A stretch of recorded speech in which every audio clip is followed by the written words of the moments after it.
राम राम सभी भाइयों को। सांवरिया डेयरी फार्म की यूट्यूब चैनल में आप सभी का स्वागत है। आपने पहली वीडियो को इतना सपोर्ट किया, इसके लिए बहुत बहुत धन्यवाद। जो ब्रीड के ऊपर बनाई थी, आज का हमारा मेन टॉपिक रहेगा फीड के ऊपर। तो बहुत सारे भाइयों के कमेंट आ रहे थे कि भाई हम फीड घर का बना के खिलाएं या फिर रेडीमेड खिलाएं। तो मैं तो यही सजेस्ट करूँगा कि जो नए भाई जुड़ना चाह रहे युवा, वो तो कंपनी का रेडीमेड खिला ले, लेकिन जो हमारे बहुत सारे भाई कर रहे हैं और कंपनी का ही फीड खिला रहे हैं, उनको मैं तो यही सजेस्ट करूँगा कि कम से कम भी आप अभी एकदम से फीड चेंज ना कीजिए, लेकिन 50% अपना घर का फीड चालू कर दीजिए, क्योंकि बहुत ज़्यादा रेट बढ़ रहे हैं और उतना रेट दूध का नहीं मिल पा रहा है। कल ही हमको खबर मिली है, हमारे जिस 50% हम फीड खिलाते कंपनी का खरीद कर के फीड के रेट और बढ़ा दिए गए। 50 किलो के बैग पर 50 रुपये और बढ़ा दिए गए हैं। तो 100 किलो के बैग पे 100 रुपये बढ़ गए हैं, तो ये गलत है। दूध का रेट नहीं मिल रहा है हमें। तो आप सबसे बढ़िया तो ये रहेगा कि आप खुद का फीड बनाकर खिलाइए। अभी हम भी हमारे फार्म पर भी यही खिला रहे कि 50% खुद का फीड बनाकर खिला रहे और 50% कंपनी का खिला रहे। ये तो है नहीं कि कंपनी वाले किसी दूसरे प्लेनेट से मंगाकर उसमें सामान डालते तो हम किसान भाइयों से खरीद कर ही डालते हैं उसमें। ऐसा तो कोई है नहीं कि अलग से लेकर डालते हैं। तो मैं तो यही कहूँगा कि आप अपना खुद का फीड बनाकर खिलाइए।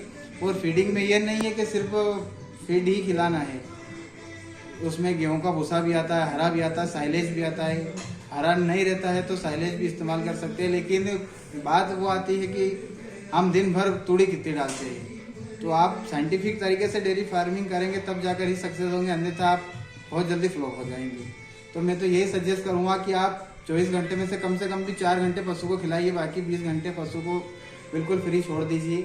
पहले हम भी यही करते थे कि अलग से तूड़ी डालना, फिर फीड हरा अलग से डालना, फिर फीडिंग अलग से डालना। लेकिन अब भी 1-1.5 साल से हम सब साथ में TMR बना कर डाल रहे हैं। तो बहुत ही, या तो पशु का डाइजेशन भी कभी गड़बड़ नहीं होता है और मिल्क भी बहुत बढ़िया रहता है। अब अचानक से कहते हैं ना कि फीड दूध कम हो गया, तो ये कंपनी का फीड का कमाल रहता है।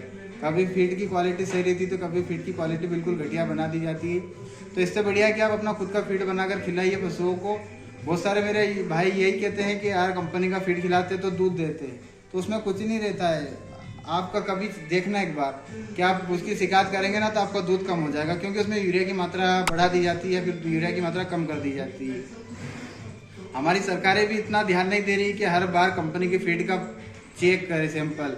कभी कभी कि आप बार मेरे को दिन में कम से कम 10 फोन तो यही आते हैं कि रिपीटर की समस्या। आप खुद का फीड, आपके पास 10 पशु है तो आप एक को अपना खुद का फीड बनाकर खिलाइए और 9 को ये खिलाइए। अब मेरी गारंटी 100% कि आपके पशु कभी रिपीट नहीं होगा, गाय हो चाहे भैंस हो। तो आप कोशिश कीजिए कि ये कम से कम भी 50% कर दीजिए आज से ही वीडियो देखने के बाद। और आप हमारा वीडियो इतनी दिलचस्पी से देखते हैं तो आप एक बार विश्वास करके देखिए अपने भाई पर, 100% आपको रिजल्ट मिलेगा खुद का फीड बनाकर खिलाने में। और अचानक से फीड चेंज नहीं करना है, आपको धीरे धीरे ही फीड चेंज करना है।